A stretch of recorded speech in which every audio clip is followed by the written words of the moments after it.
Bismillahirrahmanirrahim. Assalamualaikum warahmatullahi wabarakatuh. Om Swastiastu, salam nama budaya. Baik, di sini kami dari kelompok 7 akan mempresentasikan hasil laporan daripada sistem informasi penjualan di Cafe The Background.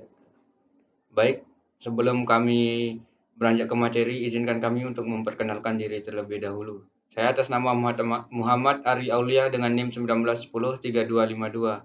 Nama saya Samsul Rijal dengan NIM 19103474 di Perkenalkan, nama saya Maria Gloria Damiarti, NIM 19103439. Perkenalkan, nama saya Paulus Nilamongo, NIM 16101702. Perkenalkan, nama saya Niputu Kevin Mariani dengan NIM 19103211. Ahmad Denny Ardiansah 19103239. Baik, untuk pemateri pertama akan dijelaskan oleh rekan tim saya kepadanya. Saya persilahkan. Di sini saya akan menjelaskan bab 1 yaitu pendahuluan. Yang pertama, latar belakang. Pada Cafe The Background yang masih menggunakan sistem manual kurang efektif dan efisien dalam proses kerjanya. Oleh karena itu, perlu dibuat sistem informasi penjualan di Cafe The Background dengan menggunakan komputerisasi. Yang kedua, identifikasi masalah. Yang pertama, pemanfaatan teknologi informasi yang belum maksimal, khususnya pada sistem penjualan di Cafe The Background. Yang kedua, tidak membahas mengenai perhitungan biaya yang dikeluarkan dalam proses penjualan pada Cafe The Background. Yang ketiga, belum adanya perhitungan biaya yang dikeluarkan dalam proses penjualan di Cafe The Background. Yang ketiga, batasan masalah. Yang pertama, persediaan yang dibahas yaitu persediaan menu yang berada di Cafe The Background.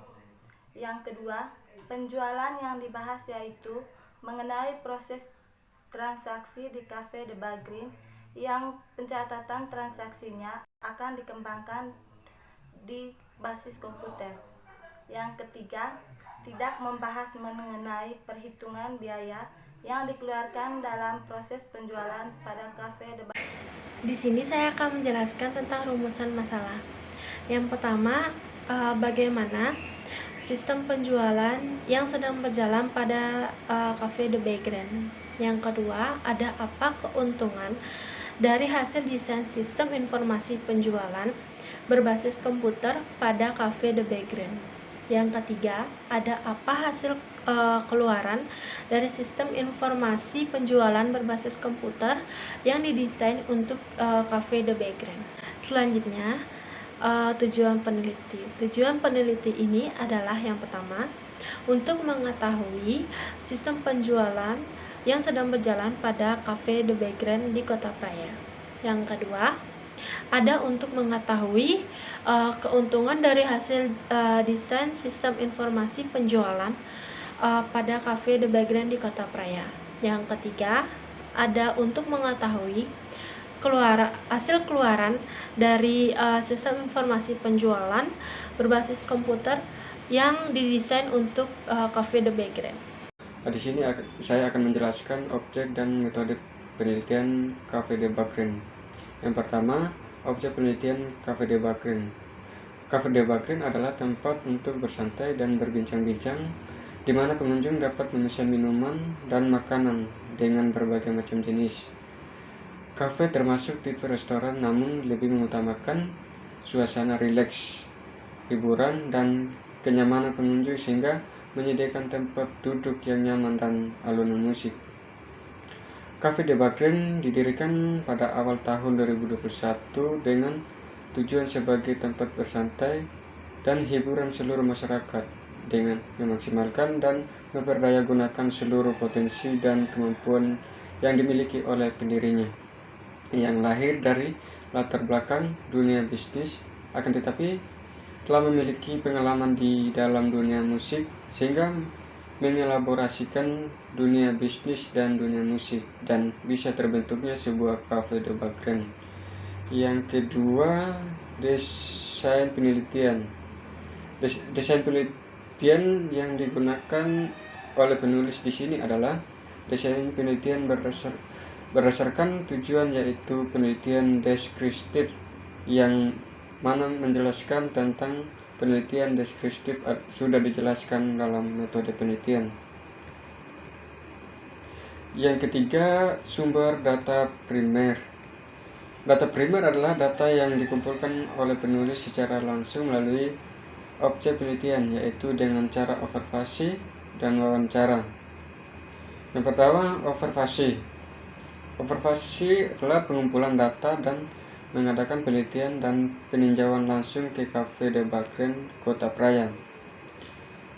Terus yang kedua, wawancara.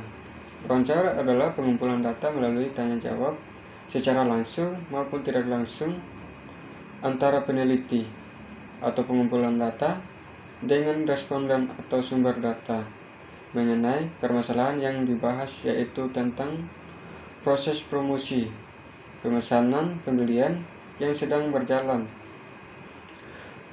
Wawancara dilakukan kepada pihak-pihak yang bersangkutan, di mana wawancara ini berguna untuk memperjelas dan meyakinkan atas fakta atau informasi yang diperoleh melalui pengamatan hasil wawancara dengan narasumber terlampir dalam.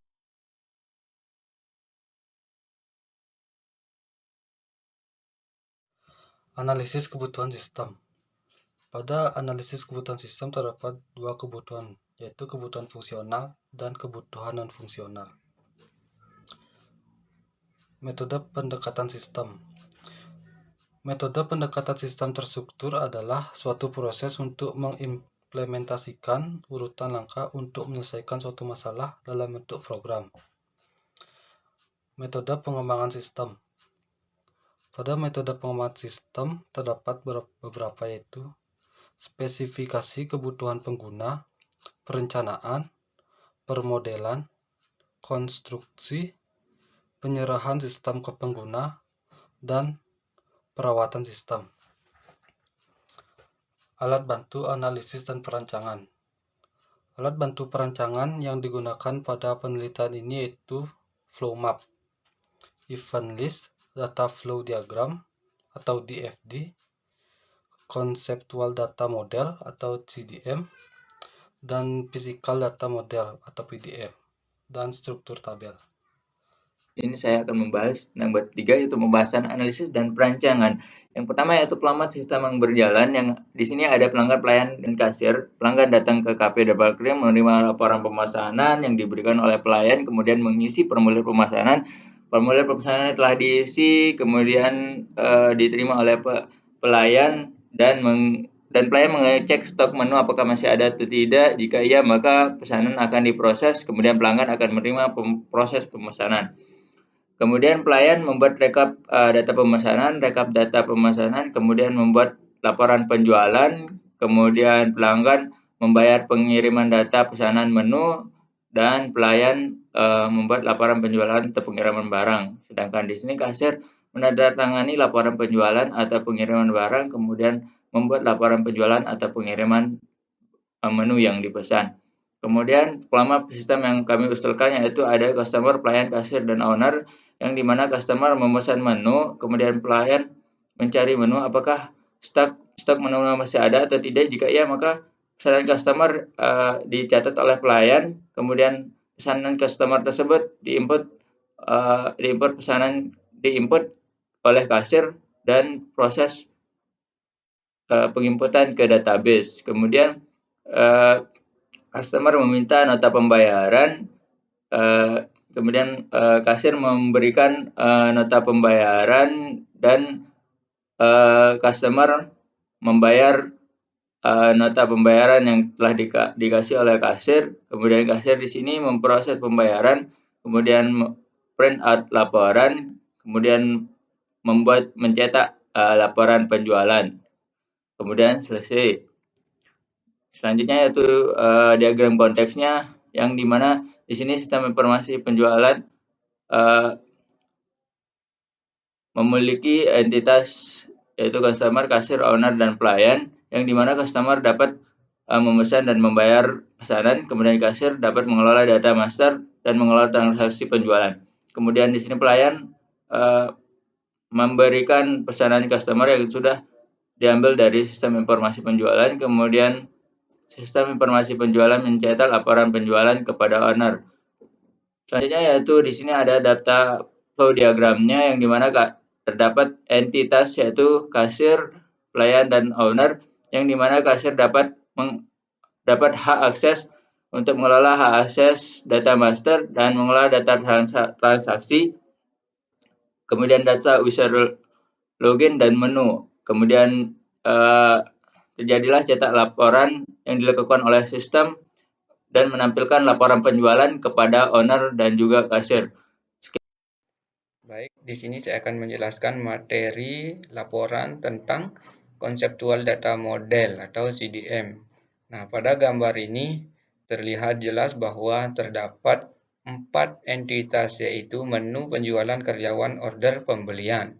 Nah, di mana pada setiap entitas ini memiliki beberapa atribut masing-masing, di mana pada atributnya terdapat satu primary key. Contoh pada entitas menu terdapat satu atribut yang mempunyai bersifat primary key, yaitu kode menu number. Nah, di mana pada entitas menu sama penjualan ini saling berelasi atau berkaitan yang bersifat many to many. Kemudian penjualan sama karyawan, di sini dia bersifat one to many to one. Kemudian karyawan ke order pembelian, di sini dia bersifat one to many. Kemudian ada PDM, di mana yaitu Physical Data Model, di mana PDM ini merupakan sebuah database yang akan dibuat dengan mempertimbangkan DBMS-nya. PDM ini dihasilkan dari CDM yang telah dibuat tadi, di mana pada CDM yang bersifat many to many akan membuat tabel baru, di mana pada tabel menu ke penjualan saling berelasi yang bersifat many to many sehingga menghasilkan tabel baru, di mana atribut isi dari tabel tersebut yaitu yang bersifat primary key di entitas menu sama penjual. Contoh di entitas menu, kode menu sebagai primary key-nya, sehingga dia membuat tabel baru. Kemudian di penjualan, nomor nota jual sebagai primary key-nya, kemudian dia diisi ke tabel baru.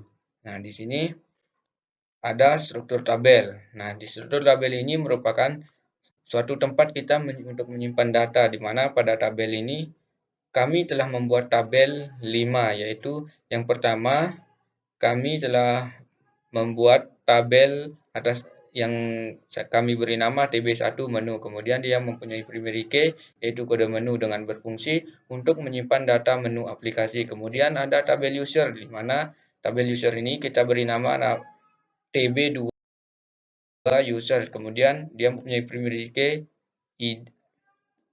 ID user. Kemudian ada tabel menu cafe yang dimana kita beri nama TB3 menu cafe yang terdapat satu primary key yaitu kode menu.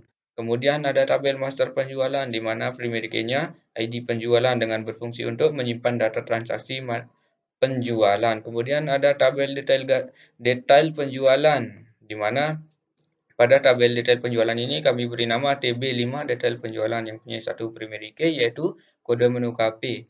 Nah, kemudian di sini ada desain input dan output-nya.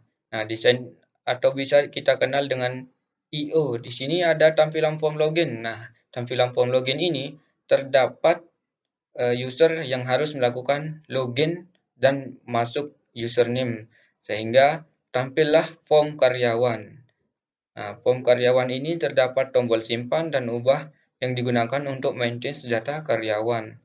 Kemudian data-data yang telah kita isi akan masuk ke dalam struktur tabelnya. Kemudian di sini ada form menu. Form menu ini terdapat beberapa tombol, yaitu tombol save menu, tambah menu, dan edit sama exit menu. Nah, kemudian selanjutnya ada form penjualan, di mana pada form penjualan ini terdapat tombol save sama edit. Nah, yang digunakan untuk maintenance data penjualan, yang dimana setelah kita memasukkan data-datanya akan secara otomatis masuk ke struktur tabel. Contoh seperti ini, ketika kita telah mengisi data, maka struktur tabelnya akan terisi pula. Mungkin hanya ini dari saya. Kemudian ada satu lagi form order pembelian. Nah, di sini form order pembelian ini